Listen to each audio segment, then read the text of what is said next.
నమస్కారం. ఓం గం గణపతయే నమః. స్వర్ణలక్ష్మీ నమస్తే అస్తు. పరబ్రహ్మ స్వరూపిణి రాజ్యం దేహి ధనం దేహి సర్వకామాంచ దేహి మే.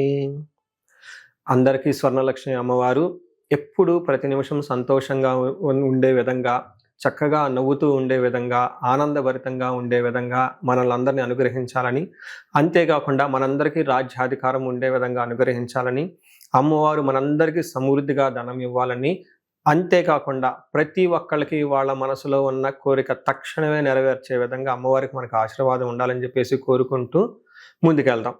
ఈరోజు మనం చెప్పుకోబోయే విషయం ఏంటంటే, కుజుడు వచ్చేటప్పటికి మిథున రాశిలో ప్రవేశిస్తున్నాడు. ఆగస్టు 2వ తారీఖు నుంచి సెప్టెంబర్ 18 వరకు వాళ్ళు ఆ మిథున రాశిలోనే ఉండటం జరుగుతూ ఉంటుంది.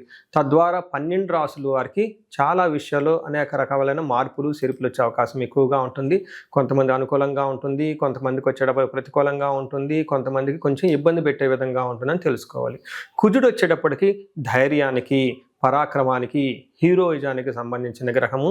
కుజుడు వచ్చేటప్పటికి ఎనర్జీ, స్ట్రెంగ్త్, ఇనిషియేటివ్ అనే పనికి ముందుకెళ్ళాలని దానికి సంబంధించిన గ్రహము. యంగర్ బ్రదర్స్ సిస్టర్స్ ఎవరంటే వాళ్ళకి సంబంధించిన గ్రహము. అంతేకాకుండా మోస్ట్ ఇంపార్టెంట్, కుజుడును భూమి పుత్ర అంటారు.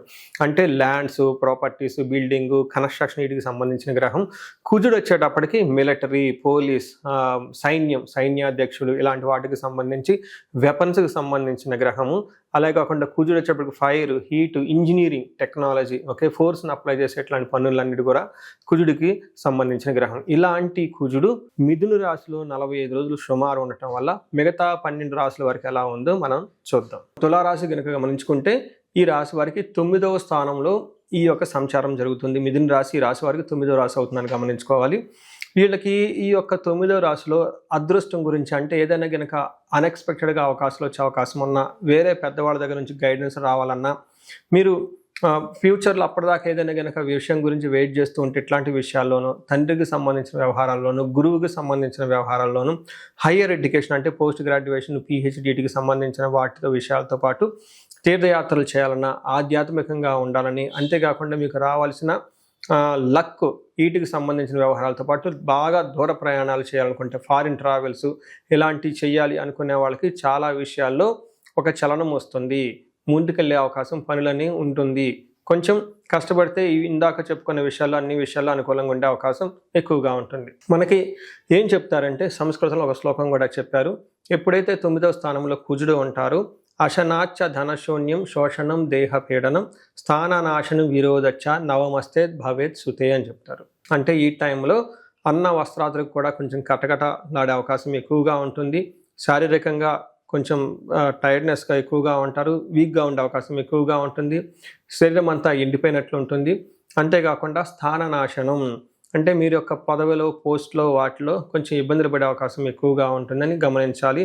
అనవసరంగా మనం అనుకున్న పనులు జరగక, అంటే మీరు ఇప్పటిదాకా ఏదైనా జరగాలి అని, జరుగుతాయి అని ఒక నమ్మకంతో ఉంటే అట్లాంటి పనులు జరగక ఇబ్బందులు పడే అవకాశం ఎక్కువగా ఉంటుంది. వీటితో పాటుగా చాలా ఎక్కువగా ఖర్చులు అయ్యే అవకాశం ఎక్కువగా ఉంటుంది. విపరీతమైన ఖర్చులు చేస్తూ ఉంటాయి. తర్వాత శత్రువుల ద్వారా విపరీతమైన ప్రెషర్ ఎక్కువగా ఉంటుంది. వాళ్ళు మిమ్మల్ని ప్రతి విషయాలు ఆటంకపరుస్తూ ఉంటారని గమనించాలి. వీటితో పాటుగా కడుపులో నొప్పి, స్టమక్ పెయిన్స్ అంటారు, ఇవి వచ్చే అవకాశం కూడా ఎక్కువ ఉంటుందని గమనించాలి. మనం ఈ రాశి వారికి పరిహారాలు చూసుకుంటే, ఇందులో పరిహారాలు 2-3 రకాలుగా చెప్తానండి. ఒకటి సెల్ఫ్ రెమెడీస్, మీరు చెప్పుకునే పరిహారాలు చెప్తాను. రెండో పరిహారం మీరు గమనించుకుంటే, ఈ యొక్క శ్రావణ మాసాన్ని దృష్టిలో పెట్టుకొని ఈ శ్రావణ మాసాన్ని ఎలా సద్వినియోగం చేసుకోవాలో దాని గురించి పరిహారాలు చెప్తాను. తర్వాత విశేష పరిహారాలు ఉన్నట్టు మీ యొక్క ఇండివిడ్యువల్ జాతకానికి సంబంధించిన పరిహారాలు, ఇలా 3 లెవెల్లో పరిహారాలు చెప్తాను. ఫస్ట్ ఏంటంటే, మనకు శ్రావణ మాసం వస్తుంది కాబట్టి ఈ శ్రావణ మాసాన్ని మనం సద్వినియోగం చేసుకునే విధంగా స్వర్ణలక్ష్మి విశేష హోమం అనేది ఒక హోమం జరుగుతూ ఉంటుంది.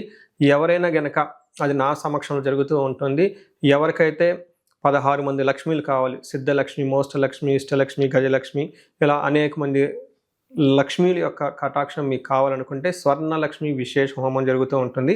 ఇక్కడ స్వర్ణలక్ష్మి అమ్మవారి దేనికి ప్రతీక అంటే, మీ యొక్క సంపదలకి విలువ పెరగటానికి స్వర్ణలక్ష్మి అంటారు. అంటే ఆల్రెడీ మనకు ఇల్లు ఉండొచ్చు, సంపాదన ఉండొచ్చు, పిల్లలు ఉండొచ్చు, అందరూ ఉండొచ్చు. అయితే వాటికి విలువ ఇంకా పెరగటానికి కావాల్సిన ఒక శక్తి అమ్మవారిని స్వర్ణలక్ష్మి అంటారు. ఈ యొక్క స్వర్ణలక్ష్మి విశేష పూజ చేయడం జరుగుతుంటుంది.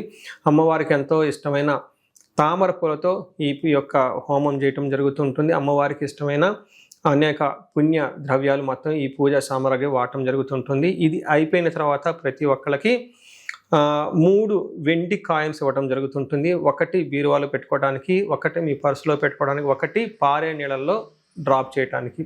ఇలా ఒక కుబేర మూటని కూడా ఇవ్వటం కూడా జరుగుతూ ఉంటుంది. ఇది గ్రూప్గా సామూహికంగా చేయటం జరుగుతూ ఉంటుంది. దీన్ని అందరూ సద్వినియోగం చేసుకోవాలని చెప్పేసి నేను కోరుకుంటున్నాను.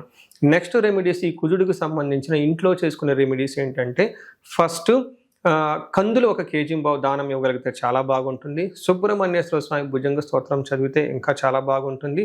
ఎవరైనా గనక ఇంకా ఆంజనేయ స్వామి గుడికి వెళ్ళి మంగళవారం గనక ఆకు పూజతో గనక పూజ చేయించగలిగితే ఇంకా బాగుంటుంది. ఇవి సెల్ఫ్ రెమెడీస్ అని చెప్పుకోవచ్చు.